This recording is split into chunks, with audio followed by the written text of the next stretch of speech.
Hi friends, welcome to శైలి creations. ఈ వీడియోలో కోనసీమ తిరుపతిగా పేరు పొందిన అప్పన్నపల్లి శ్రీ బాలబాలాజీ వారి క్షేత్రాన్ని చూపించబోతున్నాను.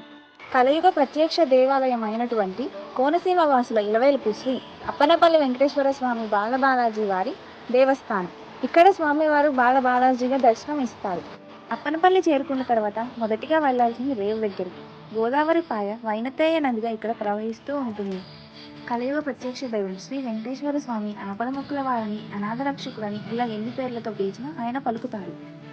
ఈ ఆలయాన్ని నిర్మించిన వారు ముల్లేటి రామస్వామి గారు. ఈయన ముల్లేటి మునయ్య మంగమ్మ దంపతులకు జన్మించారు.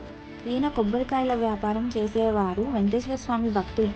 వ్యాపారంలో తగిన లాభాలు వస్తే ఆ ఆదాయంలో 10% వెంకటేశ్వర స్వామికి ఇస్తాను అని మొక్కుకున్నారు. రామస్వామి గారి కొబ్బరి వ్యాపారం లాభాలు పట్టడంతో ఆదాయంలోని 10% వెంకటేశ్వర స్వామి పాదాల దగ్గర పెట్టి వచ్చేవారు. ఇలా కొన్ని ఏళ్లు గడిచాయి. 1 సంవత్సరం తర్వాత ఆదాయంలోని లాభాన్ని తీసుకుని తిరుపతికి వెళ్ళారు.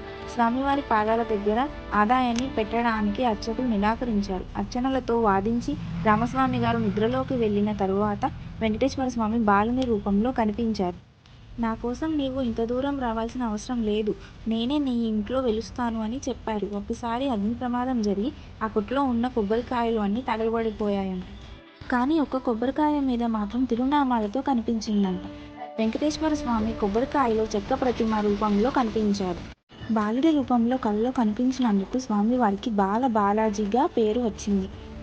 వెంకటేశ్వర స్వామి వారు కోరిన వరాలు తీరుస్తారని భక్తుల నమ్మకం.